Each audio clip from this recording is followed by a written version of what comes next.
Putting together a pageant in under 3 weeks is always a challenge, and one each year I feel grateful that I don't do alone. This year, my pageant helpers and assistants have been Caitlin Bertetic, Tanya Burke, Arata Campbell, Angel Seal, Jerry Hewitt, and Suki Vernay. I am especially grateful to Francis Chason and Jerry Hewitt, who worked with the children to learn the songs in today's pageant, and to parents who sang along with the MP3 at home to help the children learn the lyrics and the music. And to Carl Steff, our sound guy, who was here all morning yesterday for our rehearsal and handles so capably, juggling many microphones. As we planned Advent this year, notes of nostalgia entered our conversations. Karen Cranebetter, our Sanctuary Arts Coordinator, created this wonderful new piece, a window through which we glimpse the Advent wreath, using a banner that was created years ago by her mother, Gertrude Nygaard, for her church. Each Sunday, we have seen the next candle lit and the curtains drawn back a little wider as Christmas draws nearer. Our pageant, too, has a nostalgic feel. The best Christmas pageant ever was published in 1972, though a shorter version of the story written by Barbara Robinson had appeared in McCall's magazine. Although never specified, the setting of the book feels like the 1950s and 60s, a time when most families attended church and Sunday schools were full, when the annual pageant was a simple retelling of the Christmas story with children in borrowed bathrobes and tinsel halos. To carry the theme through, people in the congregation loaned us props and decorations, like this wonderful tinsel tree given to us by Joa Lazarus. And some of the ornaments, including even a vintage bubble light loaned by Hank DeRuse. In a scene newly written, 3 rotary dial telephones spread the news that the Herdman children have taken over the pageant. We have performed this pageant before, and for those of you who have seen it already, I've written a brand new scene just to keep you paying attention. But even if you have seen it, I'm sure you'll agree this is truly a Christmas classic. We are indebted to the author Barbara Robinson for her wonderful gift of storytelling, who has brought the old story to life in a refreshing and heartwarming tale. So sit back and let's join the Herdmans in what is sure to be the best Christmas pageant ever.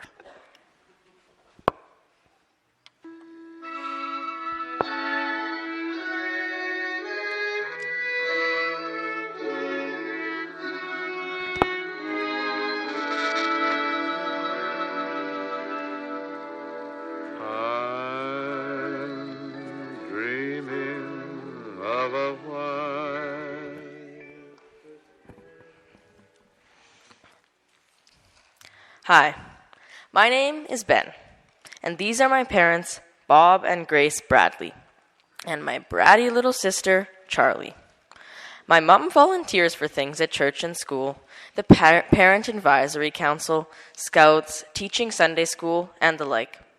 She says she does it because she thinks it's important that we have opportunities to do things, and we all have to do our part. She said... And we have to do our part, because she always says things don't run themselves. Maybe that's what she said when she was thinking when she got involved in the Christmas pageant. I don't know, but no one, especially my mother, knew what she was getting into when she said yes. Mother didn't expect to have anything to do with the Christmas pageant except to make me and my bratty and my little sister, Charlie, be in it. We didn't want to. And to make my father go and see it. He didn't want to. Every year she said the same thing. I've seen the Christmas pageant. You haven't seen this year's Christmas pageant. Charlie's going to be a shepherd this year. Charlie was a shepherd last year. No. You go. I'm going to put on my bathrobe, sit by the fire, and relax. There's never anything different at the Christmas pageant. There's something different this Christmas. Mm-hmm. Charlie's wearing your bathrobe.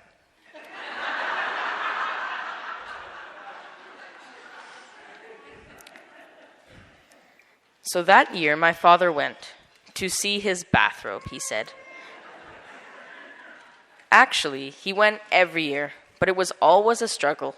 My mother said that it was her contribution to the Christmas pageant, getting my father to be in it. But then she got stuck with the whole thing when Mrs. George Armstrong fell and broke her leg.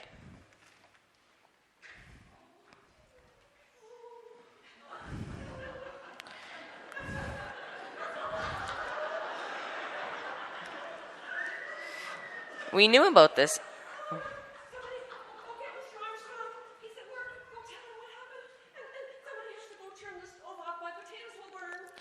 We knew about this as soon as it happened, because Mrs. Armstrong only lived a block and a half away.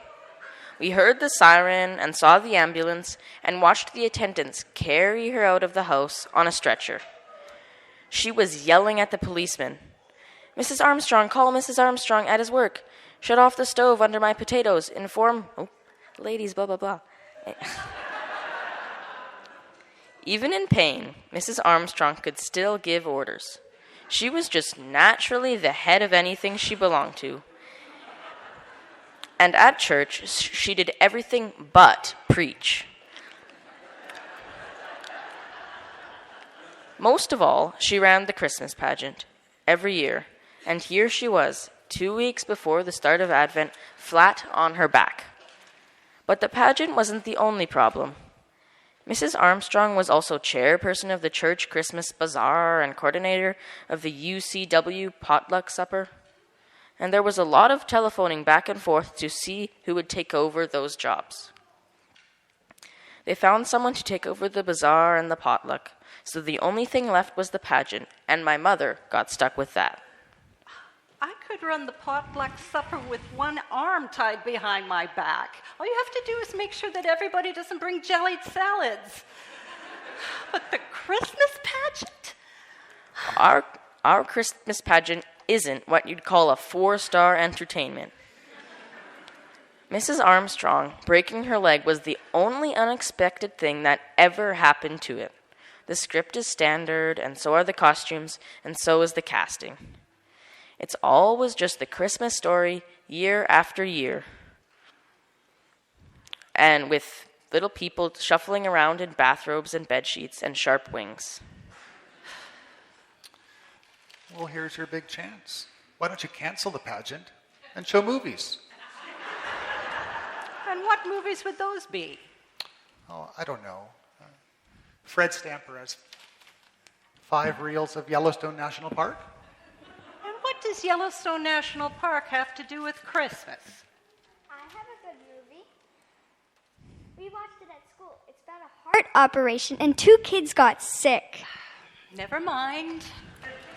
I guess you all think you're pretty funny. But the Christmas pageant is a tradition, and I am not going to do anything different. I guess that's what you'd call famous last words.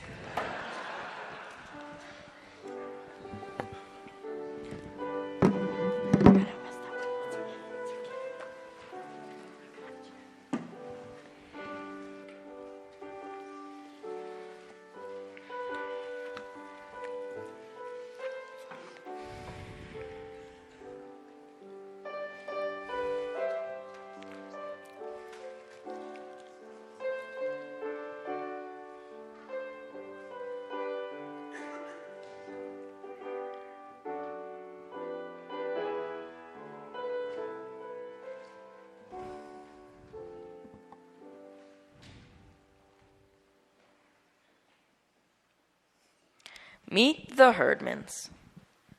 The absolutely worst kids in the history of the world.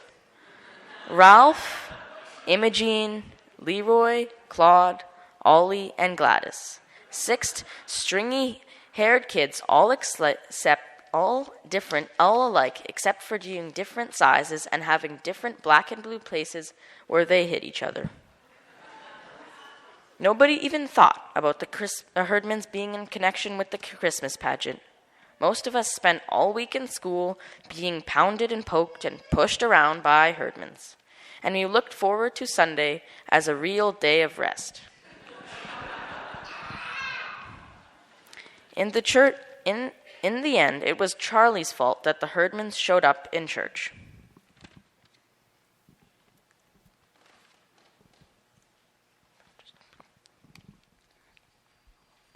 For 3 days in a row, Leroy Herdman stole the dessert from Charlie's lunch, and finally, Charlie just gave up trying to do anything about it.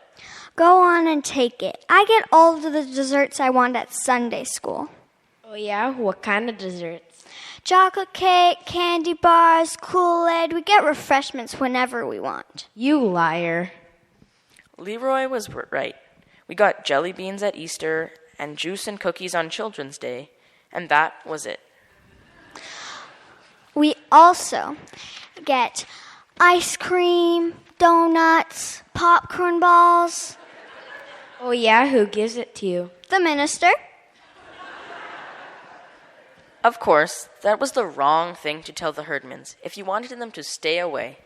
And sure enough, the very next Sunday, they were there, slouching into Sunday school, eyes peeled for the refreshments. It was just our bad luck that the herdmans picked that Sunday because people had brought donations for the local homeless shelter. When they saw the cans of spaghetti and beans and grape drink and peanut butter, they figured there might be some truth to what Charlie said about refreshments. So they stayed. At the end of the morning, Mrs. Grady came to every class to announce that we'd be starting rehearsals soon for the Christmas pageant. Imogene dug me in the ribs with her elbow and asked, "What was the pageant?" I explained that it was a play. It was the first time that day, except when she saw the collection basket, that Imogene looked interested. All the herdmans are big moviegoers, though they never pay their own way. One or two of them start a fight at the box office of the theater, while the others slip in. They get their popcorn the same way, and then they spread out all over the place, so the manager can never find them before the movie's over. Imogene wanted to know what the play was about. "It's about Jesus," I told her. "Everything here is," she muttered. So I figured Imogene didn't care much about the Christmas pageant, but I was wrong.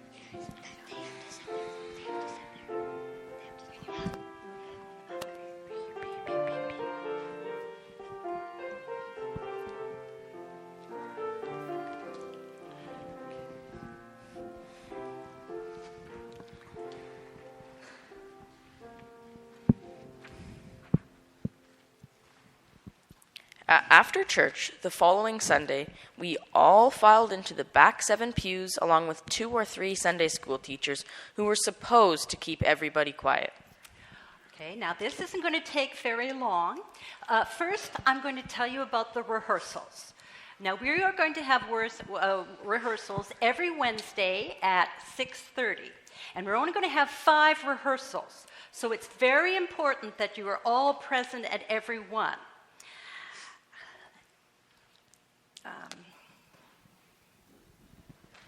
Let's see. Hello?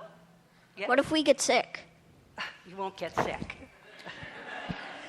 That is exactly what my mother told my brother Charlie that morning when she said she didn't want to be a shepherd and would be sick to her stomach if my mother made her be one. Now, you younger children will be our angels, and the older boys and girls will be the shepherds and the guests at the inn. And we'll need Mary and Joseph the 3 wise men and the angel of the Lord. Now, they're not hard parts, but they're very important. So those people must absolutely come to every rehearsal. Yes? What if they get sick? They won't get sick either. And now, you all know the type of person that Mary was. She was kind and quiet and gentle, and so the girl that plays Mary must try to be that kind of person.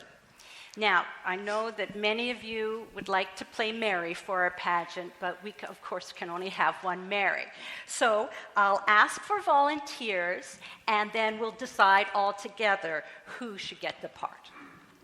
That was pretty safe to say, since the only person who ever raised her hand was Alice Wendelkin. But Alice just sat there, chewing on a piece of her hair and looking down at the floor. And the only person who raised her hand this time was Imogene Herdman.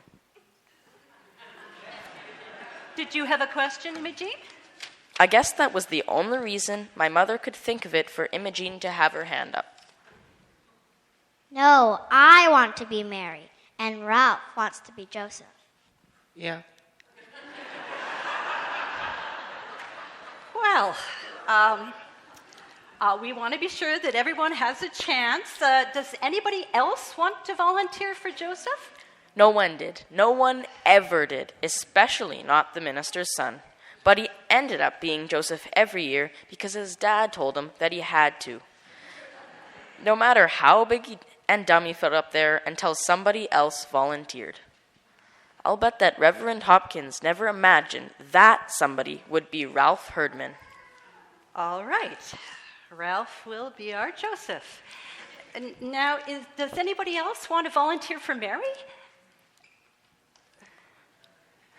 No one volunteered to be the wise men either, except Leroy, Claude, and Ollie Herdman. So there was my mother, stuck with a Christmas pageant full of Herdmans in the main roles. There was one Herdman left over, and you didn't have to be very smart to figure out that Gladys was going to be the angel of the Lord.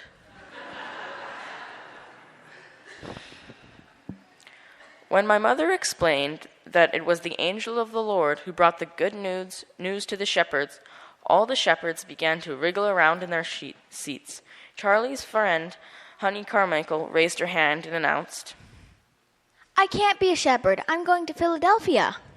Well, why didn't you say so before? I forgot. Mm-hmm. Yes? My mother doesn't want me to be a shepherd. Why not? I don't know. She just said, don't be a shepherd. One kid was honest. He told my mother that Gladys hits too hard. Why, Gladys isn't going to hit anybody. What an idea. The angel just visits the shepherds in the field and tells them that Jesus is born. And hits them. I don't want to hear another word about it. No shepherd may quit or get sick. Everyone thought my mother should put Imogene out of the pageant, and all the rest of them too. Before they did, something terrible and ruined the whole thing. I thought they were probably right, and so for 2 or 3 days, all anyone could talk about was the Herdmans being Mary and Joseph and all.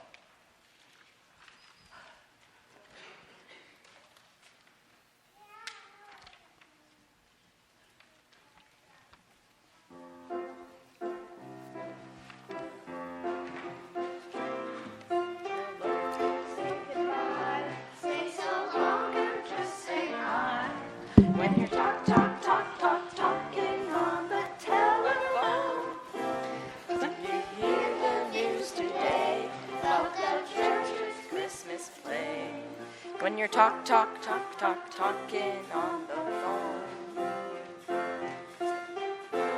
Say goodbye, say so long, or just say hi. When you're talking on the telephone.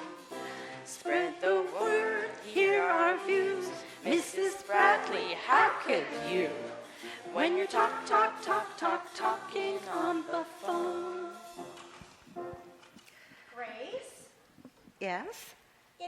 Toby McCarthy. And I was thinking, if the Herdmans want to be in our Christmas play, why don't we let them hand out programs at the door? But we don't have programs for the Christmas pageant. Well, why don't we print some? And then they can do that.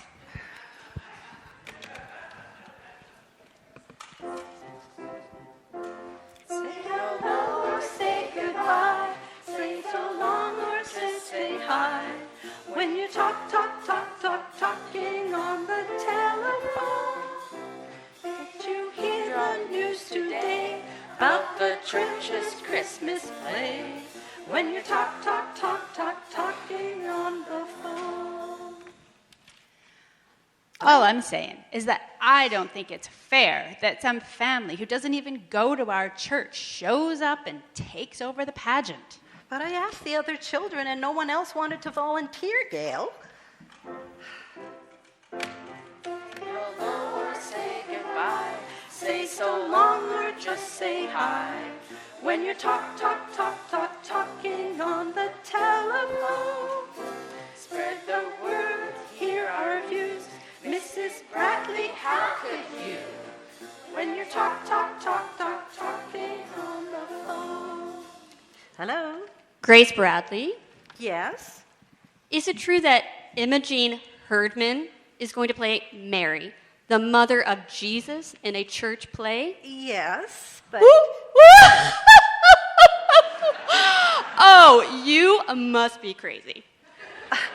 I'm sorry, you didn't say who was calling. Oh, no, you don't know me. But I live up on Spruill Hill, right next to that outfit, with all their screaming and yelling. And let me tell you, you're in for a rowdy time. Hello or say goodbye. Say so long or just say hi. When you're talking on the telephone, did you hear the news today about the church's Christmas play? When you're talking on the phone. Hello? Oh, hello, Helen. Yes, Helen. No, I won't let them cut the costumes, only hem them. Yes, Helen. No, I won't forget. No, I won't let the girls, 5th grade girls, wear lipstick. Yes, of course. I know that. Helen. Helen, I have to go. There's someone at the door. Actually, there was somebody at the door. It was my father, standing on the porch in his coat and hat, leaning on the doorbell. Lady, can I have some supper? I haven't had a square meal in 3 whole days now. Oh, would you come on in? For goodness sakes, what will the neighbors think seeing you out there ringing the doorbell? And why didn't you ring the doorbell 10 minutes ago?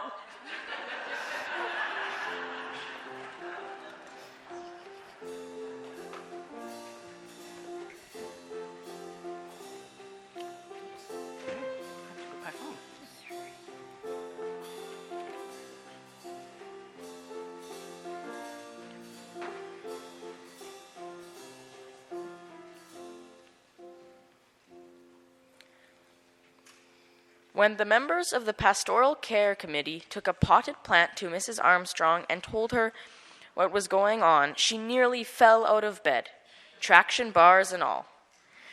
She said she felt personally responsible. If she had been up and around doing her duty, this never would have happened. And that made my mother so mad she couldn't see straight. If she had been up and around, this wouldn't have happened. That woman... I bet she's surprised that the sun is still coming up when she's not there to register the sunrise. Well, let me tell you, Helen Armstrong isn't the only woman alive that can run a Christmas pageant. And up till now, I decided to make the best of my circumstances and do the best that I could. But now, I'm going to make this the best Christmas pageant anyone has ever seen. And that's that. And with the Herdmans, too. After all, they're the only ones who raised their hands.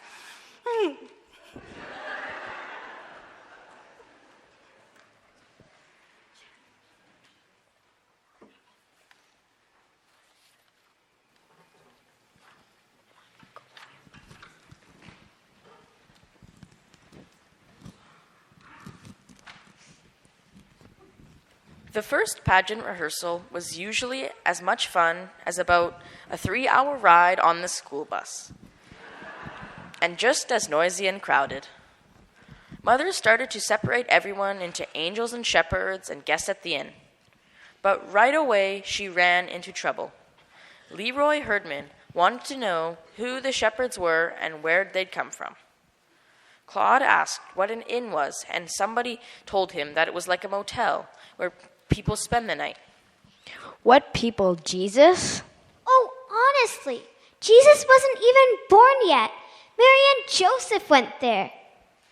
Ralph wanted to know why, and Imogene wanted to know what happened first and insisted that my mother began at the beginning. That really scared me, because the beginning would be the book of Genesis, where it says, in the beginning, and if we were going to have to start with the book of Genesis, we'd never get through.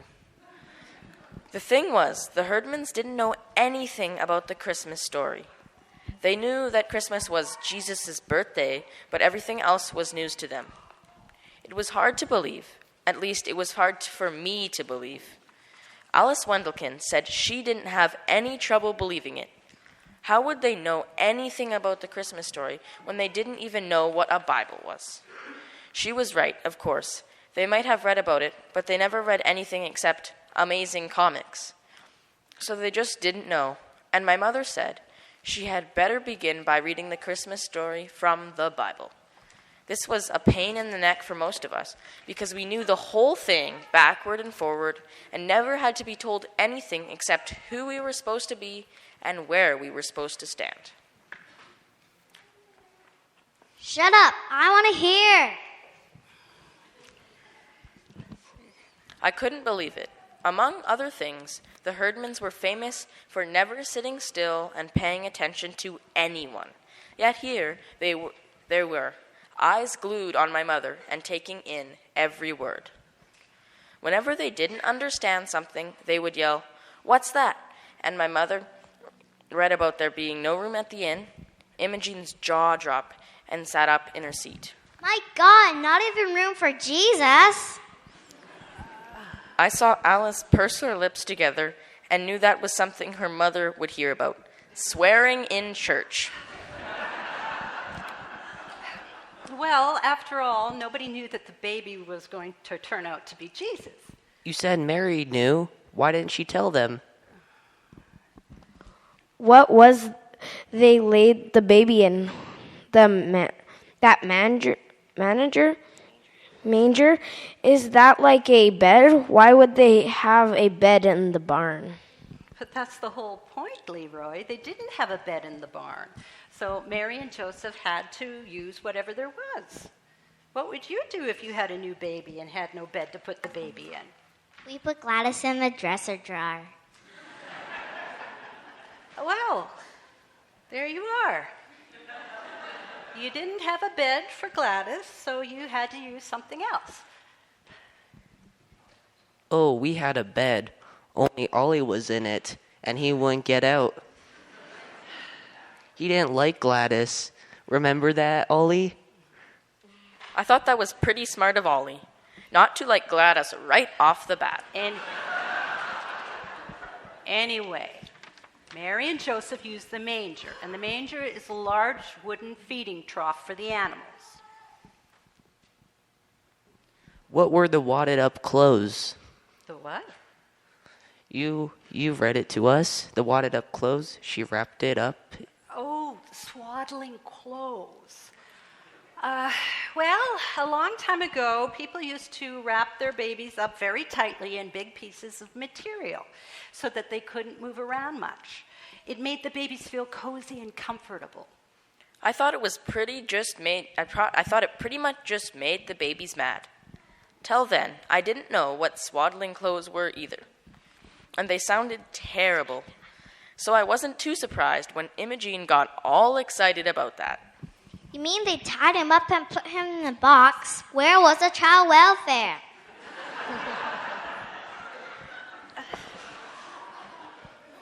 The child welfare was always checking up on the Herdmans. I'll bet. If the child welfare had ever found Gladys all tied up in a dresser drawer, they would have done something about it. And lo, the angel of the Lord came upon them, and the glory of the Lord shone around about them. And they were terribly afraid. Shazam! What? Out of the black night, with horrible vengeance, the mighty marvel. I don't know what you're talking about, Gladys. This is the angel of the Lord who comes to the shepherds in the fields. Out of nowhere, right? In the black night. Yes, in a way.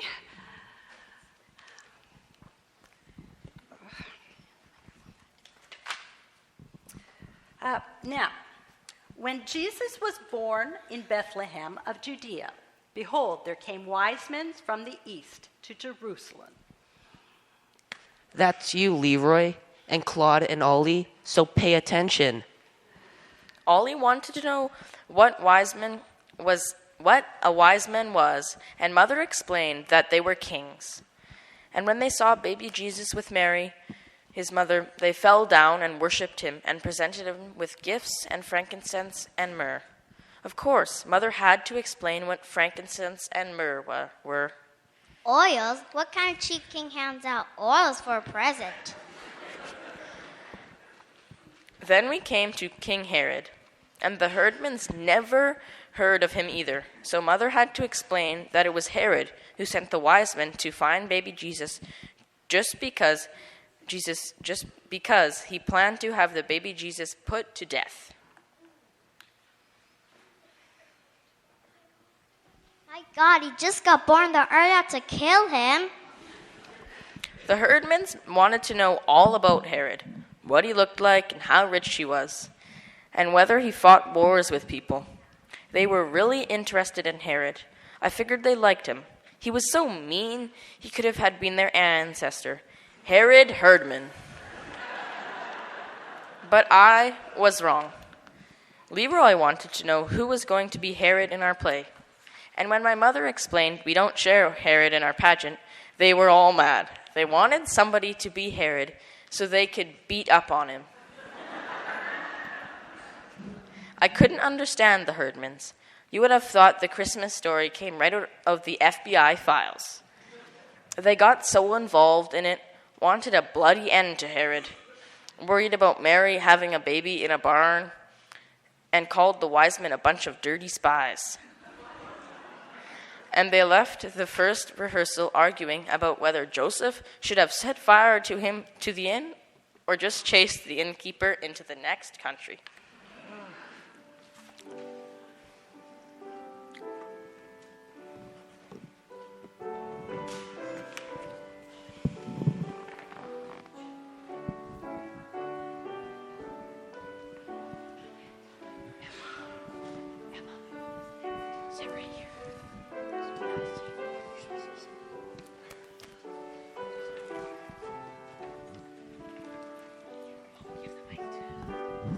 That one's supposed to be over there. This one's.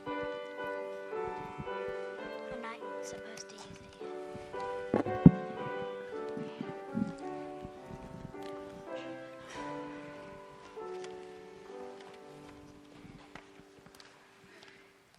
At the next rehearsal, Mother started again to separate everyone into angels and shepherds and guests at the inn. But she didn't get very far. The herdmans wanted to rewrite the whole pageant and hang Herod for a finish. One day, I saw Alice Wendelkin writing something down on a pad of paper. It's none of your business. Alice wrote down everything bad the herdmans did. I guess it must have made her feel good to see it in black and white, just how awful they were. Since none of the herdmans had ever gone to church or Sunday school or even read the Bible or anything, they didn't know how things were supposed to be. Imogene, for instance, didn't know that Mary was supposed to be acted out in a certain way, sort of quiet and dreamy and out of this world. The way Imogene did it, Mary was a lot like Mrs. Santoro at the pizza parlor. She has 9 children, and she yells and hollers and hugs her kids and slaps them all around. That's how Imogene's Mary was, loud and bossy. She yelled at Ralph, who was Joseph, to get away from the baby, and she made the wise men keep their distance too. And you couldn't blame her, because you got the feeling that these wise men were going to hustle back to Herod as fast as they could and squeal on the baby out of pure meanness. They thought about it too. Leroy wanted to know what would happen if they didn't go home another way. Old Herod would murder Jesus. He would not. He would too. Since the herdmans fought one another just as fast as they fought everybody else, Mother had to step in and settle everyone down. I thought about it later, though. If you something to think about. What if, no Jesus, ever? I didn't know whether anybody else got this flash. Alice Wendelken, for one, didn't. I don't think it's very nice to talk about the baby Jesus being murdered.